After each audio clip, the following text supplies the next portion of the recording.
Nancy Galbraith.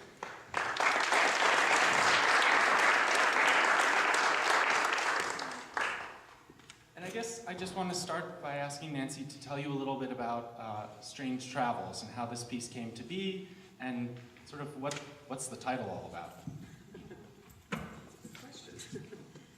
So the piece came about because David asked me if I would write a piece for contemporary ensemble. And if you're writing for contemporary ensemble, it's generally understood that the people that are performing the piece and the people that will be in the audience, they kind of know what to expect. And it's kind of a freeing thing because the people in the ensemble are ready to try new things and not be intimidated. And it's kind of a fun thing to do. The piece came, on the other hand, if you're writing, I just finished a piece for somebody's memorial service. So when you're writing a piece like that, the text is given to you, you have a lot of parameters already set for you. You know the type, obviously, the kind of music that you want to be writing and the tone of that. When you're just said, write a piece with no restrictions whatsoever, that can also be kind of, it's almost like you have to then decide, well, what do I want to try here? And you're kind of in your own world.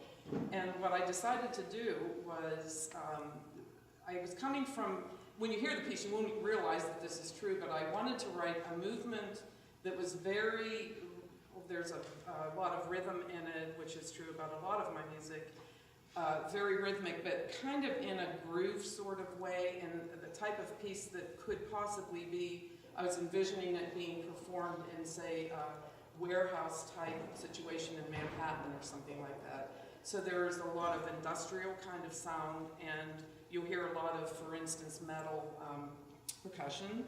Okay, and so I knew I wanted to do that theoretically. And then I also, more importantly, wanted to do something that I wanted to start with. So this sort of like the second movement of the piece he was just describing, Effervescent Air. And I don't know why I have this kind of need at this point, but I wanted to start with something very small and very kind of innocent, a little motive. And then over top of this little motive that actually in and of itself is just a three-note motive, it's derived from a chord progression that I really like, which will kind of end the opening of the slow part of this movement. And then you'll hear over top of it this rather innocent sounding piano and harp coming in, or doing this texture. And then these swirling strings kind of start. And underneath this three-note motive, you'll hear the bass and the cello comes in. And the idea of which I wanted it to start like that and just gradually just keep growing and expanding to, I don't even know how to describe it. Like it's like you're entering the universe or something like that. Words can't describe. But it's the same kind of feeling that I had when I was writing the second movement of this flute piece. Where the strange part came in is my husband listened to, where is he? He's not even here. He's disappeared. He listened, there he is. He listened to the playback on the computer, and he said, "Oh, that left me with a really strange feeling." And it wasn't as if I were intending that. I didn't say, I want to write something that sounds really strange. But as I listened to it, and then this young man over here is a former student of mine, Hayden, who's doing the sound. What did you say? It gave you goosebumps. And I said, I'll take that. That's good enough. Right? So it has a very odd ambiance, and I'm not exactly sure why that is. And so the strange part of it came, that's the title. Another little side thing of that, and this is a truth, what was happening during the time that I was writing this guy. When I write music, I write for 12 hours at a time. And it seems like that would be tiring. To me, it's relaxing. But during the time that I was doing that was a large part of the month of December and half of November. And at the same time that was happening, I was also preparing to go on a trip to Thailand. And our daughter lives in Thailand and has for 5 years, so when we were getting ready to meet our granddaughter. And so there's a lot of strangeness going on in my mind, I guess, at the time that I was writing it. Not that it was intended to deliberately come out in this piece, but I guess whatever's happening in your life kind of has a way of creeping in. Absolutely.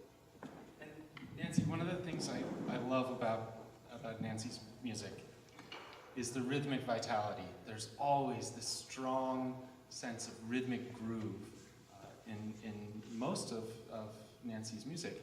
And this is really special because in classical music, you can't always sort of do this to it when you're listening. It's not usually possible. And that's Romanticism.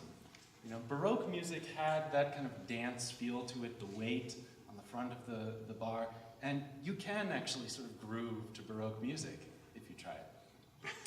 But classical music, Romantic music came along and sort of broke that down and became more complicated in terms of counterpoint and rubato, stretching, you know, for emotive purposes. But what got lost was this sense of pulse, this sense of groove, which is now coming back into a lot of contemporary music. And I wanted to ask Nancy, what are the influences driving a lot of the rhythmic impulses in your music? Would it surprise you to know that rock music from the 60s, that might have a little bit to do. But honestly, I grew up with Bach. And I don't know if any of you remember or know Nelson Whitaker, who was on the faculty here. I don't know if that name rings a bell or not, but no, it does to some people. He was a Bach expert, and he was sort of a mentor of mine here, my piano teacher, and it was just so happened to work out very well for me because I love Baroque music. I grew up with it. It's in my blood. My mother was actually a church organist in a Lutheran church where I am now the organist. So I grew up with Bach, and I grew up with counterpoint, and as a matter of fact, for many years here taught, this is kind of funny for some of my students to find out, I taught 18th century counterpoint here for many, many years. And the sensibility and the math behind Baroque music has always fascinated me, and I'm actually, it's funny that we were talking today about the music of Steve Reich, if you're familiar, and that music, he actually said that he liked Baroque music and then kind of skips over classical romantic and hops into minimalism. And I can understand that, actually. There's a lot of the rhythm, and I suppose I have always enjoyed playing fugues. I had a student that came in this week, actually was apologizing because he said, oh, all I wrote was a fugue, and I went, yeah. Like, you don't hear fugues too often in this day and age, and I like the mathematical sensibility of fugue.